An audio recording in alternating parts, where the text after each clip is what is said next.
आप सभी का अविश्वास प्रस्ताव पर चल रहे तमाम घटनाक्रम पर आज हम इस वक्त बातचीत कर रहे हैं। देखना होगा कि ये घटनाक्रम कहां पर जाकर इसका क्लाइमैक्स आता है और कहां पर जाकर ये फिल्म अंत होती है आज के दिन की, जो कि संख्या के लिहाज से तो गैर जरूरी थी। ठीक है, जनता का पैसा इस तरीके से व्यर्थ बहा दिया गया आज की कार्रवाई में। बहरहाल राजनीतिक दल है, उनकी अपनी डिसीजन मेकिंग है, उन्हें सियासत करनी ही है। और चूंकि हमारे साथ तमाम गेस्ट मौजूद हैं, हमारे एग्जीक्यूटिव एडिटर अमिताभ जी हमारे साथ लगातार बने हुए हैं और दीपक व्यास जिनके साथ मौजूद हैं, कांग्रेस की मीडिया चेयरपर्सन अर्चना शर्मा, जो कि ब्रेक पर जाने से पहले मैं उन्हीं से बातचीत कर रहा था, उसी को थोड़ा सा आगे बढ़ाना चाहता हूं। दीपक, मेरा सवाल बहुत ध्यान से सुनिएगा।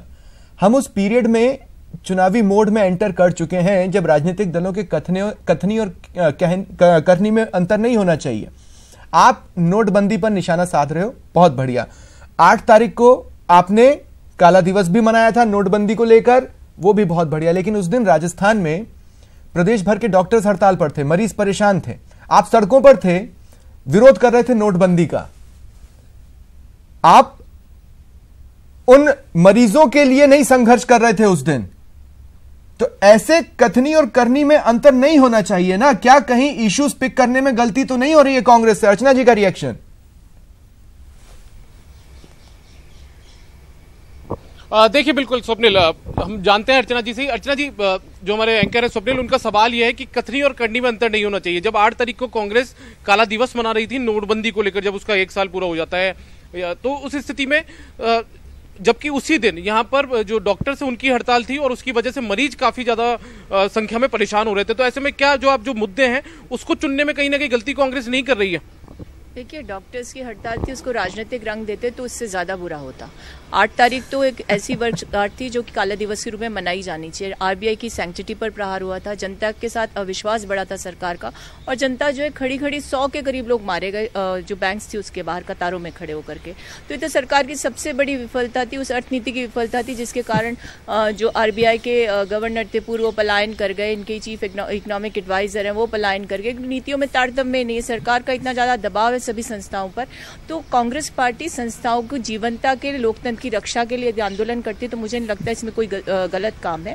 डॉक्टर्स ने हड़ताल की, हमने अपील की कि आप काम पर लौटिए, हमने उसका राजनीतिकरण नहीं किया। ये सबसे बड़ी सफलता मैं मानती हूँ, क्योंकि लोकतंत्र में यदि ऐसे मुद्दों का जो मूलभूत सेवाओं से जुड़े हैं, जनता की सेवा से जुड़े, यदि उसको हम राजनीतिक रंग दे देते, खड़े हो जाते, तो आप लोग इस बात को भी लेकर रहते कि यदि आप चिकित्सकों के साथ खड़े होंगे तो मरीज और जनता के बीच गलत मैसेज जाएगा, यदि जनता के पक्ष में खड़े होते हैं तो चिकित्सक समुदाय जो है वो आपसे नाराज हो जाएगा। तो इसको लेकर भी कहीं ना कहीं कांग्रेस ने दूरी बनाई उस वजह से। ऐसी कभी दुविधाओं का हमने सामना नहीं किया। आपको ध्यान होगा कि जब डॉक्टर्स की हड़ताल थी तब खुद हमारे प्रदेश अध्यक्ष ने, पूर्व मुख्यमंत्री, सब नेताओं ने अपील की थी डॉक्टर से कि आपकी मांगें वाजिब हैं, हो सकती हैं वाजिब, उसके साथ हम खड़े हैं। इश्यूज पिक करने के मुद्दे पर अमिताभ जी मैं आपके पास आ रहा हूं। अमिताभ जी, मैं ये कहना चाह रहा हूं कि अर्चना जी एक बेहतरीन प्रवक्ता है राजस्थान के परिप्रेक्ष्य में कांग्रेस के लिए।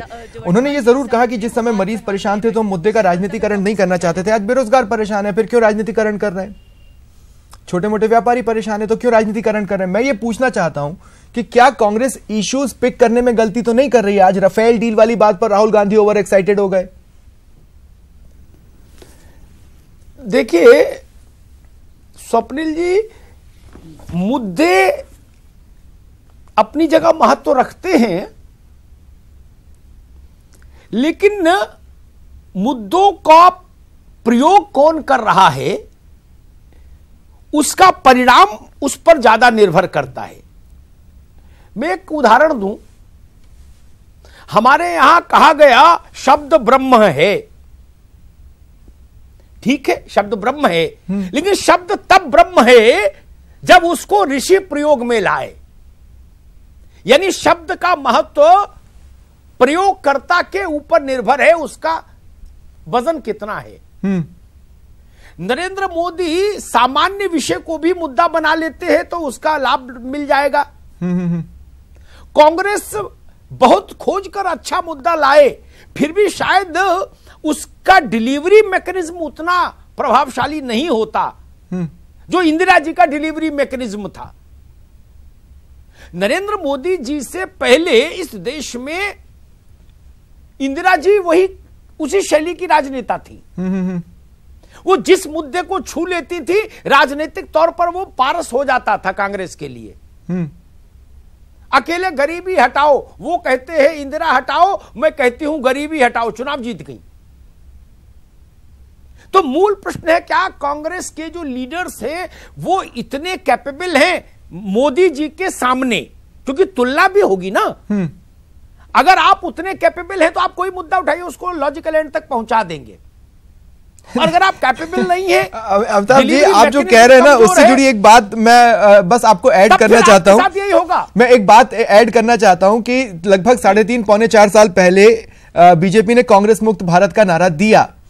उसका जवाब खोजने में कांग्रेस को काफी लंबा वक्त लगा। आज राहुल गांधी ने जो कहा कि आपने मुझे मेरा धर्म सिखाया, शिवजी का मतलब बताया, हिंदू होने का अर्थ बताया, मैं आप सभी को कांग्रेस में बदल दूंगा।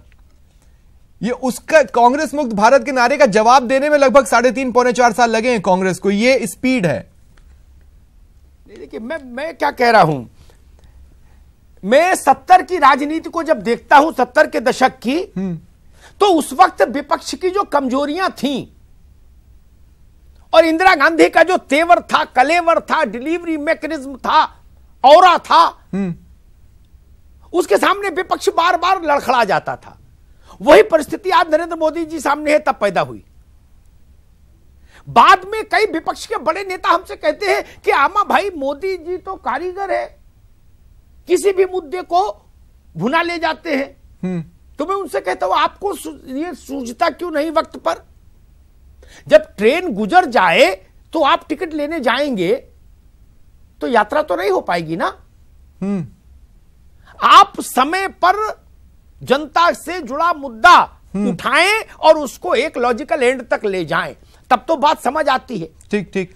कांग्रेस लीडरशिप फ्लक्चुएशन में है।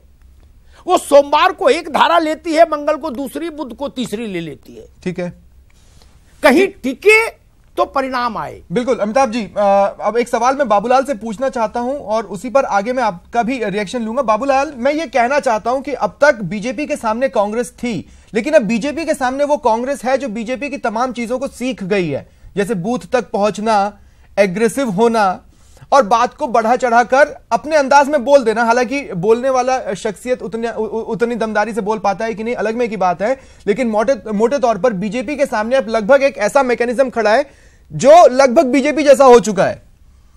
क्या इसके लिए कोई विशेष रणनीति तलाशी जा रही है? क्योंकि आज का विशेष अंतर बीजेपी के संगठन सत्ता पर तो नहीं पड़ना है आज के दिन का।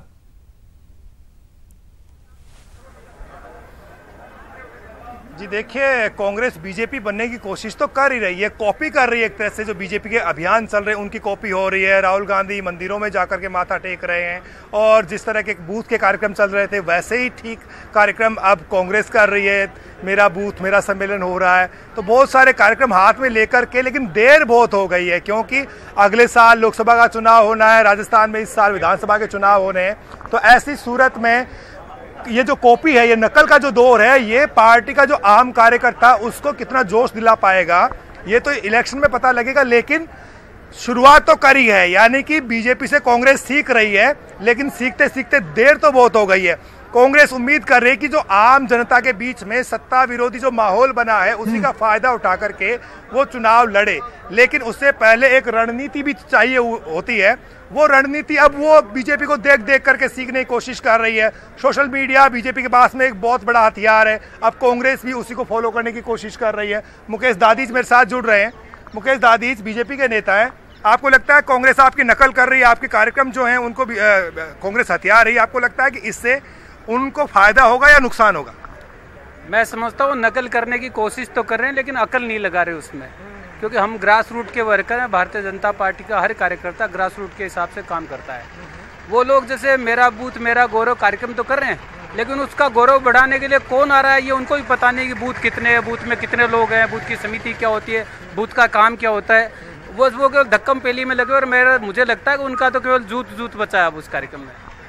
तो बीजेपी को मौका इसलिए मिल रहा है क्योंकि जो अनुशासन होना चाहिए कांग्रेस के कार्यक्रमों में, जो अनुशासन बीजेपी दिखाती है, बताती है, तमाम गुटबाजियों के बावजूद भी बीजेपी का जो कार्यक्रम होता है वो शालीन होता है और एक मैसेज देकर के जाता है।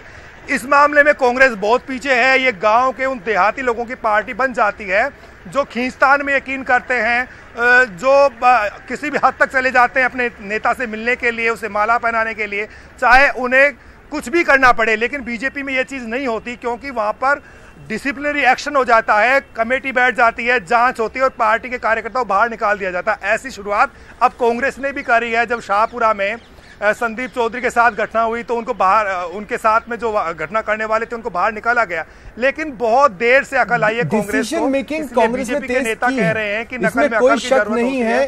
बाबूलाल, कर्नाटक चुनावों के वक्त हमने देखा था तुरंत में डिसीजन लेकर उस पर एक्ट किया। ये कांग्रेस ने सीखा है, एक लंबा वक्त नहीं ले रही है। अब सवाल यह है कि क्या जमीन पर उतना टच उसका बाकी है? जैसे मान लीजिए यूपी की मैं बात करूं तो यूपी में कांग्रेस लीडर्स को अब जमीन की उतनी जानकारी नहीं रह गई। गिनती के कुछ चेहरे हैं जो जमीन पर उतने जुड़े हैं, जो यूपी के बारे में बहुत ज्यादा जानते होंगे। वही स्थिति राजस्थान में है। जमीन से दूर होने का खामियाजा भुगतना पड़ा। अब दोबारा बूथ के जरिए जमीन पर पहुंचने की कवायदे कर रहे हैं। एक ब्रेक का यहां पर वक्त है, इस पर चर्चा करने की कोशिश करेंगे, लेकिन उससे पहले एक बड़ी खबर आपको बता दें। राफेल डील पर राहुल के आरोप पर फ्रांस का भी बयान आया है। फ्रांस सरकार ने राहुल के आरोपों को खारिज कर दिया है। राफेल डील को सार्वजनिक नहीं कर सकते, यह फ्रांस से कहा गया है। दोनों देशों में सूचना गोपनीय रखने का करार हुआ है। लोकसभा में राहुल ने बड़ा आरोप लगाया था कि सच देश से छुपाया गया।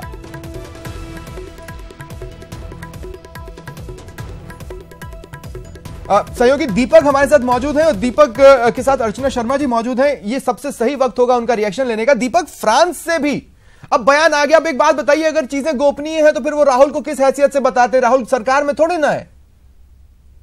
ये फ्रांस की तरफ से बयान आया है। देखिए निश्चित तौर पर स्वप्निल, जब फ्रांस की तरफ से बयान आ चुका है तो अब कांग्रेस का रिएक्शन हम ले लेते हैं। अर्चना जी, जो राफेल डील्स को लेकर जो राहुल गांधी ने सवाल उठाए उसको लेकर फ्रांस का जवाब आया, फ्रांस सरकार का जवाब आया कि इस तरीके को लेकर जो पूरी डील थी उसको लीक नहीं किया जा सकता है, क्योंकि पूरी गुप्त ये पूरी सूचनाएं रखी जाती है। दो देशों के बीच में इस तरीके का करार हुआ है। तो देखिए, फ्रांस का तो बयान आया, लेकिन ये बात भी सही है कि जिन लोगों को आरोपी बना करके उनसे कन्फेशन लेने का प्रयास सऊदी अरब में किया जा रहा है, वो जुदा मसला है। किया है कि इम्प्लीकेट कर दो कांग्रेस। आपने Rafale deal specific Rahul Gandhi ने कहा और उसको लेकर कुछ बातें रखी। वो मसला दूसरा बता जरा आज। अच्छा, जिसका अभी रिसेंटली जो पार्लियामेंट में मुद्दा उठा है, देखिए उस चीज को लेकर के हम सिर्फ इतना कहना चाहते हैं कि ये लोकतांत्रिक देश है, पारदर्शिता होनी चाहिए। ठीक बात है कि दो सरकारों के बीच की डील होती है और बहुत से ऐसे मुद्दे होते हैं जिन्हें पब्लिक नहीं किया जा सकता, लेकिन यदि कहीं भी ट्रांसपेरेंसी की बात आ जाए और ये लगे कुछ करप्शन हो सकता है या कुछ इसमें किकबैक्स हो सकते हैं, तो ये विपक्ष मांग करता है तो इसको स्पष्ट रूप से बताना चाहिए। फिर निर्मला सीतारमण जब उनसे पूछा गया तो उनके पास खुद के पास जवाब नहीं था, तो ऐसा प्रतीत हुआ जो डिफेंस मिनिस्टर, उनको भी नहीं मालूम कि सरकार कौन से सौदे करे। नहीं, उन्होंने जवाब दे दिया। चलिए ठीक है, एक बहुत नपतुला सा ये रिएक्शन रहा है। बहरहाल अब वक्त एक यहाँ पर छोटे से ब्रेक का हो रहा है। दीपक, इस पर और भी चर्चा करेंगे। आप तमाम लोग मेरे साथ बने रहें। एक छोटे से ब्रेक के बाद हम जल्द लौटते हैं और ये जानने की कोशिश करते हैं कि अब एक मामले पर आकर तो राहुल गांधी फंस रहे हैं।